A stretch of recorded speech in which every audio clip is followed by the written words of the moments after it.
Halo, ini aku, Jenny, pelayan yang menyamar. Jika kalian bertanya-tanya kenapa gadis kaya sepertiku memilih menjadi pembantu, maka sepertinya kalian belum menonton episode dramatis satu tentang masa-masa penuh gejolakku di rumah ini. Kalian benar-benar harus menontonnya. Aku memiliki impian untuk mendapatkan peran akting. Jadi apa yang lebih baik untuk memahami pola pikir seorang pembantu selain menjalani kehidupan sebagai seorang pembantu? Jadi itu sebabnya aku di sini. Bekerja di rumah Direktur Lukas. Sayangnya semuanya tidak berjalan mulus karena putrinya yang pendendam, Lily, mengetahui rahasiaku. Dan sekarang dia berniat membuat hidupku sengsara.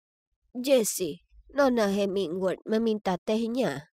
Soalnya, aku sudah punya ribuan hal yang harus diurus sejak malam ini sutradara mengadakan pesta untuk kru film. Dan tetap saja Lily tidak mau memberiku waktu istirahat untuk melakukan semua perintahnya yang menjengkelkan itu. Begitu aku meletakkan nampan teh di depan Lily, dia menatapku dengan pandangan tidak setuju. Lalu mengambil serbet dari nampan dan menyeka lipstik dari bibirku. Pembantu tidak usah pakai make up, kan Jessie? Atau harus aku katakan Jenny? Apa kamu mencoba merayu Jackku? Menjauhlah dari dia, kalau tidak aku akan membuatmu membayarnya. Aku mencondongkan tubuh ke dekat telinga Lily. Aku benci membocorkannya padamu, tapi Jacklah yang sepertinya tidak bisa menjauh dariku. Rupanya kamu tidak semenarik pembantu, ya? Dengan marah Lily menjatuhkan cangkir tehnya, menyebabkan beberapa tetes air panas terciprat ke tanganku. Tepat pada saat itu, Jack lewat dan bergegas menghampiriku. Kamu baik-baik saja? Biarkan aku melihatnya. Aku baik-baik saja. Tolong pergi. Aku tidak mau majikanku salah paham. Jack membantuku berdiri, lalu berbalik dan menatap Lily dengan tatapan tajam. Aku tidak melakukan apa-apa. Dia cuma berpura-pura. Tanpa membiarkannya selesai, dia membawaku ke kamarnya. Wah, Lily benar-benar terlihat marah karena hal ini. Sejujurnya, aku tidak terlalu suka, tapi Jack tetap merawatku dengan lembut. Dia bahkan meniup lembut tanganku untuk membantu menghilangkan rasa sakitnya. Tidak dapat dipungkiri bahwa aku sedikit terharu dengan tindakannya. Sejujurnya, dia tampan, tidak berlebihan jika orang memanggilnya Adonis dunia hiburan. Tiba-tiba, aku menyadari dia menatap mataku. Oh tidak, apakah dia menyadari aku sedang menatapnya? Kenapa kamu menatapku seperti itu? Kamu bahkan tidak berkedip. Lalu dia mencondongkan tubuh ke arah wajahku. Apakah dia akan menciumku lagi? Aku segera menutup mulutku dengan tanganku, dan dia hanya menggelengkan kepalanya dan tertawa. Menurutmu apa yang akan aku lakukan? Aku melompat dan berlari keluar dari sana. Wah, jantungku belum pernah berdebar secepat ini. Aku menenangkan diri lalu turun untuk terus bekerja. Tapi baiklah, lihat siapa yang ada di sini lagi. Tentunya Lily mulai memerintahku lagi begitu dia melihat wajahku. Malam tiba. Para tamu mulai berdatangan dan pesta akhirnya bisa dimulai. Dan saat menyajikan minuman kepada semua orang, aku tetap membuka telinga untuk menangkap segala macam gosip tentang drama tersebut. Sementara itu, Lily terpaku di sisi Jack. Dia jelas ingin semua orang mengira mereka pacaran. Dia melambai padaku, tapi saat aku mendekatinya, aku melihat dia menjulurkan kakinya untuk membuatku tersandung. Oke, baiklah. Jika dia ingin aku jatuh, maka aku akan jatuh. Jadi, aku sengaja jatuh dan menumpahkan anggur merah ke seluruh gaun pesanan kesayangannya. Dia tampak seperti akan meledak dari dalam, tapi aku hanya meminta maaf sebesar-besarnya sambil membantunya berdiri. Lily marah besar, lalu naik ke atas untuk berganti pakaian. Dengan menyingkirnya dia, Jack bertanya padaku apakah tanganku baik-baik saja. Apakah dia benar-benar mengkhawatirkanku? Dia dengan lembut memegang tanganku untuk memeriksanya, lalu bahkan membersihkan pakaianku. Aku tersenyum malu-malu dan hendak mengucapkan terima kasih, tapi dia sudah berbalik untuk menyambut Siren, aktris cantik yang sedang naik daun ini. Sulit dipercaya. Saat aku melihatnya menuntunnya ke lantai dansa, aku merasa sangat bodoh karena percaya bahwa pria seperti dia mampu memiliki perasaan yang tulus. Aku dengan marah pergi ketika pengurus rumah tangga mendesakku untuk mengambilkan lebih banyak kursi untuk para tamu. Menjadi seorang pembantu sungguh menyedihkan. Kalian bahkan tidak punya waktu untuk marah. Saat aku bergegas ke ruang penyimpanan, aku melihat Lily berdiri di depan ruang belajar direktur. Tampak licik. Apa yang dia lakukan? Aku berdehem, yang membuatnya terkejut dan menyebabkan dia menjatuhkan ponselnya. Ya ampun, ketika dia berbalik dan melihatku, dia benar-benar terlihat marah. Dia memerintahkanku untuk membawakan bajunya, tapi ku bilang aku harus menyelesaikan tugas pengurus rumah tangga terlebih dahulu. Cepat, temui aku di tepi kolam renang. Lalu dia pergi. Penasaran, aku mengintip melalui celah ke dalam kantor Lukas dan melihat Bu Sharma di sana bersamanya. Apakah Lily menguping mereka? Setelah itu, aku harus membawa rangkaian gaun Lily berkeliling pesta. Memang gadis yang mencolok. Tapi rencananya untuk menghukumku tidak berhasil, karena semua orang tampaknya lebih memperhatikanku daripada dia. Aku bahkan mendengar beberapa dari mereka berbisik bahwa aku cantik, yang membuat Lily mengerutkan wajahnya karena kesal. Lalu saat kami berada di tepi kolam, dia menyuruhku merapikan rambutnya. Tapi kemudian dia tiba-tiba mengayunkan tangannya yang membuatku kehilangan keseimbangan. Karena panik, aku meraih ikat pinggang Lily dan kami berdua memasang ekspresi ngeri saat kami terjatuh ke dalam kolam dengan kepala lebih dulu. Lily sengaja mendorongku agar semua orang tertawa. Jadi, baiklah, mata ganti mata. Melihat Lily seperti alat bantu apung dalam gaun OTT itu, aku berpura-pura tidak bisa berenang dan memeluknya lalu mendorong kepalanya ke bawah beberapa kali. Tiba-tiba, seseorang melompat ke dalam kolam dan menarikku. Itu adalah Jack. Untuk orang yang tidak bisa berenang, kamu pasti tidak terlihat begitu ketakutan ya. Lain kali cobalah akting lebih realistis. Ya ampun, Jack melihat menembus diriku. Dengan malu-malu aku membuat alasan untuk pergi berganti pakaian dan pergi. Syukurlah pesta kacau itu telah usai. Benar-benar melelahkan. Tetap saja, aku tidak bisa berhenti memikirkan Jack dan bagaimana dia selalu muncul di saat yang tepat.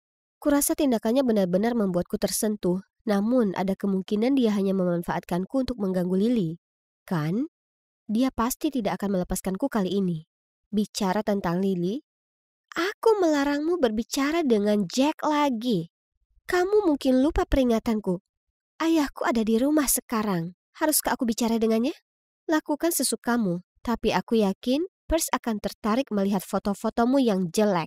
Dan apa kamu ingat bagaimana suatu saat kamu berpura-pura sakit agar tidak berpartisipasi dalam program amal? Kamu berani diam-diam mengambil fotoku? Kamulah yang memeriksa barang-barangku terlebih dahulu. Aku tidak tertarik pada Jack. Tapi aku tidak akan pernah duduk diam dan membiarkanmu mengendalikanku lagi. Oke, baiklah. Selama kamu tidak berada di dekatnya, aku akan meninggalkanmu sendirian. Ayahku menyuruhmu membawakannya teh ke ruang kerjanya, jadi cepatlah. Lukas mau minum teh sambil kerja? Oke. Aku membawa nampan teh ke atas dan segera bersembunyi di sebuah ruangan dekat kantornya. Setelah beberapa saat, aku melihat Lily mendekat dan mendekatkan telinganya ke pintu sambil bergumam. Kenapa ayah belum membentaknya? Apakah dia menggodanya lagi? Rubah ini. Lalu dia segera membuka pintu sambil berpikir dia akan menangkap basahku. Soalnya, aku tahu Lukas hanya minum kopi saat bekerja. Dan dia juga benci diganggu. Pada titik ini, aku perlahan memasuki ruangan dan melihatnya meneriaki putri kesayangannya. Aku sudah mengatakan bahwa tidak ada yang boleh memasuki ruangan ini tanpa izinku. Aku pura-pura tidak mengerti apa yang sedang terjadi saat itu, dan buru-buru meletakkan nampan teh di atas meja. Tuan, Nyonya menyuruh aku membawakan teh untuk kalian. Kalian berdua, keluar sekarang! Lily memelototiku dengan marah dan berjalan keluar. Itu benar baginya karena mencoba membuatku mendapat masalah. Sungguh gila betapa cepatnya waktu berlalu. Hari terakhir casting sudah tinggal besok. Aku begadang untuk berlatih lagi. Ketika tiba-tiba Lily masuk dan merobek naskahku. Aku melarangmu mengikuti audisi untuk peran ini. Bagaimanapun itu akan menjadi milikku. Jadi menyerah saja dan selamatkan dirimu dari penghinaan. Apa yang harus dilakukan dengan gadis tukang delusi ini? Keesokan paginya, aku bangun pagi-pagi untuk bersiap-siap. Ketika aku hendak membuka pintu, pintu itu tidak mau bergerak. Oh tidak, itu dikunci dari luar. Lily pasti berada di balik ini. Aku membuka jendela dan mengintip ke bawah. Tidak terlalu tinggi, jadi aku mengikat bajuku menjadi tali untuk turun. Namun di tengah perjalanan, sebuah baju tiba-tiba robek dan aku terjatuh. Kepelukan seseorang. Aku bergegas berdiri dan berbalik untuk melihat. Jack? Dia menggosok lengannya sambil mengerutkan kening ke arahku. Kamu suka jatuh ke pelukanku, kan? Aku sedang terburu-buru, aku tidak punya waktu untuk berdebat denganmu. Aku mengambil tasku dan hendak pergi ketika sebuah ide muncul di benakku. Bisakah kamu segera mengantarku ke studio? Jack sedikit terkejut pada awalnya, Tapi akhirnya dia setuju. Aku bertransformasi saat berada di dalam mobil. Aku melepas wig dan lensa kontak berwarna coklat, merias wajah. Dan voila, Jenny yang cantik telah kembali. Jack tidak bisa menahan diri untuk tidak menatapku karena terkejut. Kamu? Apa yang terjadi? Tapi tidak ada waktu untuk menjelaskan. Kami sudah sampai di studio. Aku melompat keluar dari mobil dan bergegas masuk untuk mengikuti audisi. Sutradara memanggil namaku tepat pada saat aku memasuki lokasi syuting. Aku segera mendapatkan kembali ketenanganku. Dan melangkah ke panggung di mana Bu Sharma sudah menunggu. Aku berkata pada diriku sendiri aku tidak akan membiarkan dia membuatku bingung kali ini. Benar saja, dia mencoba mengusirku dengan mengubah situasi dan dialog. Tapi aku mengambil inspirasi dari masa-masa sulitku menjadi pembantu Lily dan menunjukkan sepenuh hati. Ketika aku selesai, seluruh set film mulai bertepuk tangan. Beberapa di antaranya bahkan berlinang air mata, yang membuatku meledak dalam kebahagiaan. Setelah berdiskusi beberapa saat, sutradara berdiri dan hendak mengumumkan hasilnya. Ketika Lily tiba-tiba muncul. Dia menyalakan proyektor dan meminta semua orang untuk menonton video penting. Apakah dia mencoba mengungkapku sekarang? Tapi, itu adalah video Bu Sharma yang berbicara dengan sutradara. Jenny Sinclair adalah putriku. Aku hanya ingin yang terbaik untuknya. Mohon terima permintaanku. Ya ampun. Jadi, rumor ibuku menjadi aktris terkenal itu benar adanya. Bu Sharma lah yang lebih memilih karirnya daripada aku. Aku berlutut dan menatap Bu Sharma, yang matanya penuh rasa bersalah. Semua orang mengeluarkan ponsel mereka untuk mengambil gambar dan video. Telingaku berdenging mendengar ribuan pertanyaan berdengung. Tiba-tiba, lampu padam. Dalam kegelapan, sebuah tangan menarikku keluar dari kerumunan. Itu Jack. Dia memakaikan jaketnya padaku dan kemudian diam-diam membawaku ke mobil. Jack berkendara selama 1 jam ke pantai yang sepi. Kami berdua duduk di pasir dan menatap laut. Tiba-tiba, Jack berbalik menghadapku dan meraih tanganku. Jika kamu memutuskan untuk menjadi seorang aktris, menghadapi reaksi publik atas sebuah rumor, entah itu benar atau tidak bisa dihindari. Tidak peduli apa kata semua orang, kamu harus tetap jujur pada diri sendiri dan percaya pada hal-hal benar yang sudah kamu lakukan. Aku tersenyum tipis ke arah Jack. Ternyata di balik image bad boy yang memalukan ini, sebenarnya ada seorang pria pemberani yang telah melalui banyak hal di industri yang sulit ini. Jack membawaku pulang setelah matahari terbenam, dan begitu aku sampai di teras depan, aku mendengar pertengkaran. Jadi perlahan-lahan aku membuka pintu, menutup telinga, dan dengan lembut mengintip ke ruang tamu. Ya Tuhan, Bu Sharma di sini. Kenapa kamu meninggalkannya selama 18 tahun lalu kembali lagi dan mengacaukan segalanya seperti itu? Kamu tahu betul kenapa aku tidak melakukan hal seperti itu. Kaulah yang mencegahku menemuinya. Aku selalu memperhatikan Jenny dari jauh. Tidak ada satupun foto dirinya yang tidak aku simpan. Jika kamu mencintainya, kenapa kamu menyeretnya ke dunia akting? Kamu mau dia menjalani kehidupan yang menyesakkan, selalu diawasi ribuan orang, tidak memiliki satu hari pun kebebasan sepertimu? Sementara itu aku bisa memberinya kehidupan yang nyaman dan bebas dari tekanan. Aku juga tidak ingin dia menjadi aktris. Akulah yang meminta sutradara untuk tidak memberinya peran utama. Aku juga ingin dia memiliki kehidupan yang damai. Jadi aku telah mencoba segala upaya untuk membuatnya gagal dalam casting. Luar biasa. Jadi itu kenyataannya? Ayah, kenapa kamu menyembunyikan ibu dariku? Tahukah kamu betapa menyebalkannya tidak memiliki seorang ibu? Jenny, kenapa kamu ada di sini? Hanya dengarkan aku. Aku tidak ingin mendengar apapun. Jenny, izinkan aku menjelaskan. Bu Sharma, acting adalah hal yang paling aku suka. Kamu meninggalkanku untuk mengejar passionmu. Tapi sekarang kamu ingin melarang passionku? Konyol sekali. Kalian berdua terus mengatakan kalian melakukan yang terbaik untukku. Tapi pernahkah kalian bertanya bagaimana perasaanku? Aku benci kalian berdua. Aku berlari ke kamarku, membanting pintu, lalu menangis hingga aku tertidur.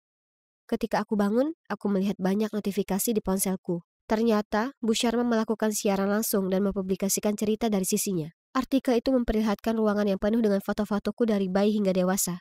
Dia berbicara tentang bagaimana ketika dia menceraikan ayahku, meskipun dia sangat mencintaiku. Dia pikir ayah akan mampu memberiku kehidupan yang lebih baik sehingga dia memberinya hak asuh penuh. Jadi, ternyata aku punya ibu seorang aktris terkenal, dan dia memang mencintaiku. Aku kira itu pasti berat bagi ibu, dan dia pasti sangat menderita juga. Melihat foto-foto masa kecilku yang disimpannya, Air mataku mengalir deras. Saat itu, pembantuku bergegas masuk. "Nona, selamat! Mereka memilihmu." Pelayan itu menunjukkan kepadaku layar ponsel. Di depanku ada sebuah artikel berjudul, "Jenny Sinclair dipilih sebagai pemeran utama wanita The Servant." Aku menggosok mataku karena tidak percaya. Ini nyata, kan? Ini nyata, Nona. Lihat, bahkan klip castingmu telah mencapai jutaan like. Dan komentarnya penuh dengan pujian atas metode aktingmu. Semua orang mendukungmu. Aku melompat dan memeluk pembantuku. Air mata mengalir di wajahku. Akhirnya, mimpiku tercapai. Jadi, bagaimana sekarang? Seperti yang kalian lihat, aku berhasil. Ini adalah pemutaran perdana film tersebut. Aku di sini bersama ibu. Dia menemaniku di lokasi syuting dan mengajariku banyak hal. Tiba-tiba, sebuah tangan kekar melingkari pinggangku dari belakang. Itu adalah Jack. Dia selalu bersikap manis seperti itu. Kami bertiga berpose untuk foto dan menyapa penggemar kami. Media akhir-akhir ini terus mengirimku bersama Jack. Mereka bilang kami adalah kasus romansa di layar yang berubah menjadi kekasih di kehidupan nyata. Tapi, kurang tepat. Mengingat kami sudah jatuh cinta bahkan sebelum syuting dimulai. Oh, orang di sana itu, apakah itu benar-benar ayahku? Ya ampun, hari ini memang hari paling bahagia dalam hidupku. Mendapatkan dukungan ayah terhadap passionku seperti ini sangat berarti bagiku. Aku sedang dalam perjalanan untuk menjadi aktris hebat seperti ibuku.